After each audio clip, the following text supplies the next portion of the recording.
Connor, man, welcome to the show, man. Big opportunity fighting for the first time for CES and their first event back after COVID, man. How you feeling about the opportunity?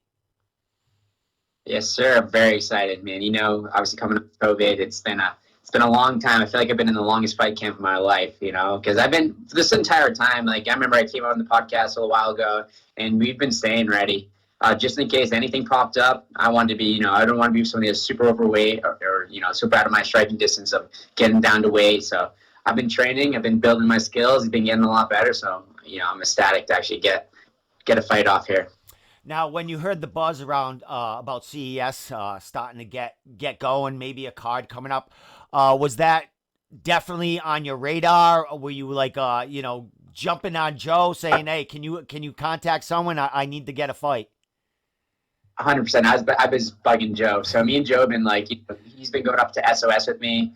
So we would drive up there like an hour and here and there. But anytime I was like bugging him, like, so what's going on with the CES card? What's going on with this? What's going on with that? So finally, when he totally confirmed it, and I only found out that we're actually going to be doing this, like, I think it was like 4 weeks out from the fight, maybe 5 weeks out. So, but thank God, I heard about rumors about the CES thing trying to happen. So I figured, I was going to get myself, I started to get my weight. Joe just told me, he's like, all right, you could possibly be fighting. He gave me like random, like 4 different days from between the 13th and the 16th. He's like, there's possibly fights going on.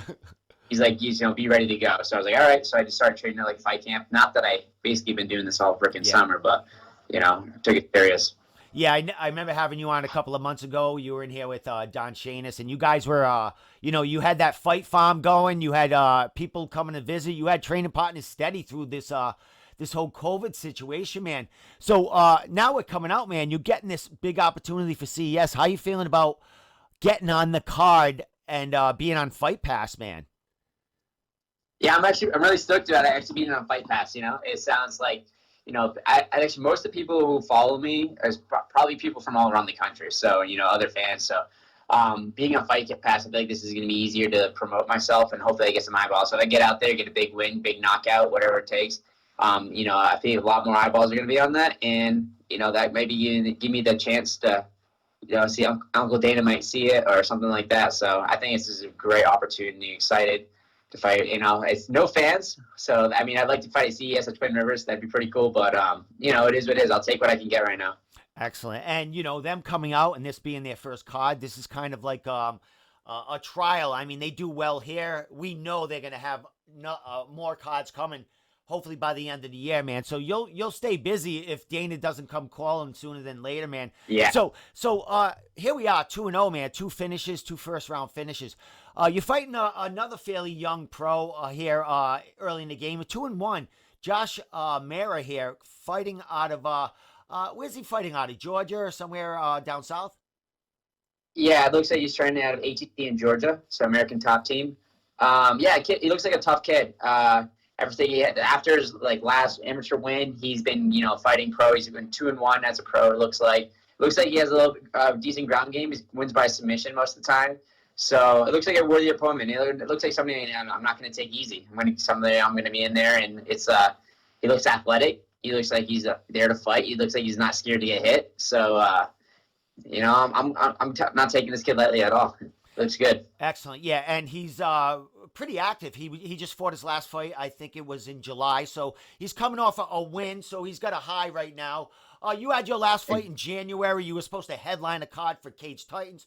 You had a lot going on coming into the summer. A big 2020 season you were looking forward to. But, things happen for a reason. Here we are, Connie. You're fighting for CES. You're fighting on Fight Pass, and you're fighting a legit 2-1, another up and coming here. Only thing you're fighting, you're usually you want to be in the featherweight division, but this is a catchweight, correct? Yeah, so I think at 145. With everything that's going on, it's not surprising that he maybe could make 145 right now. He's traveling, so honestly, I'll take what I can get. So if he wants to fight me at 50, that's easy. I can make weight tomorrow if I needed to. So it doesn't really matter. It's not like he's a super big 145. It looks like. I mean, he looks muscular, but it doesn't look like he's like tall and lanky guy that I have to worry about. So he's my height. So I'm like, whatever, I'll take it. 150 is fine for me. So excellent. Well, Connor, you're going to be in battle with a bunch of other training partners, cross-training partners.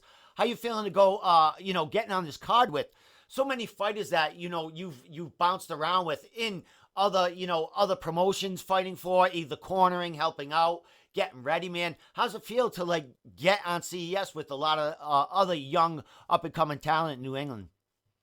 No, I really, that's the thing about New England MMA. I love the whole New England MMA thing going on. How we're not really competing against each other right now. Is like we're working with each other to compete against the rest of the country or the rest of the world. And I like the vibe, so I'm excited to be out there with kids like Mitch, who's like a sick up and comer. I think he's gonna do great things.